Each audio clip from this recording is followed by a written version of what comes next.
Happy life with financial mind set. ഫിനാൻഷ്യലിനെ കുറിച്ച് പറയുകയാണെങ്കിൽ മോസ്റ്റ് പോപ്പുലറായ ഒരു തിയറി ഉണ്ട്, 50-30-20 റൂൾ. എന്താണ് ഈ 50-30-20 റൂൾ?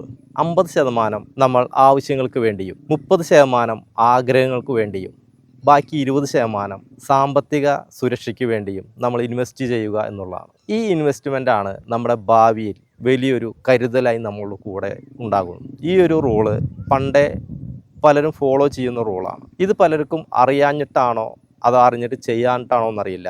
ഈ 50-30-20 റൂള് നമ്മൾ നമ്മുടെ ജീവിതത്തിൽ അപ്ലൈ ചെയ്യുകയാണെങ്കിൽ നമുക്ക് യാതൊരു ടെൻഷനും കൂടാതെ നമുക്ക് ജീവിതം മുന്നോട്ട് കൊണ്ടുപോകാൻ സാധിക്കും. ഈ റൂള് ആവശ്യമുള്ളവർക്ക് അത് ഉപയോഗിക്കാം, അല്ലാത്തവർ നമ്മുടെ വരുമാനത്തിനനുസരിച്ച് കൊണ്ട് മിച്ചം വെച്ച് നമ്മൾ സമ്പാദിക്കാൻ പഠിക്കുക എന്നുള്ളതാണ്. എൻ്റെ ജീവിതത്തിൽ ഞാൻ ചെയ്തിട്ടുള്ള കുറേ കാര്യങ്ങൾ അത് മറ്റുള്ളവർക്ക് പറഞ്ഞു കൊടുത്തുകൊണ്ട് നല്ലൊരു രീതിയിൽ ജീവിക്കാൻ മറ്റുള്ളവർക്കും സാധിക്കട്ടെ എന്നുള്ള ഒരു ചിന്തയിൽ കൂടിയാണ് ഈ വീഡിയോസ് ഞാൻ തയ്യാറാക്കുന്നത്. നമ്മുടെ ഉള്ളിലെ കഴിവുകൾ മറ്റുള്ളവർക്ക് പറഞ്ഞു കൊടുക്കുന്നത് കൊണ്ട് നമ്മൾ കൂടുതൽ അറിവുകൾ സമ്പാദിക്കാൻ സാധിക്കുകയും അത് നമ്മുടെ ജീവിതത്തിൽ തന്നെ കൂടുതൽ അറിവുകൾ ഉണ്ടാകാൻ കാരണമാവുകയും ചെയ്യുന്നു. ഈ ഒരു കാരണത്താൽ മാത്രമാണ് മറ്റുള്ളവർക്കും പറഞ്ഞു കൊടുക്കാൻ വേണ്ടി ഇങ്ങനൊരു വീഡിയോ തയ്യാറാക്കുന്നത്.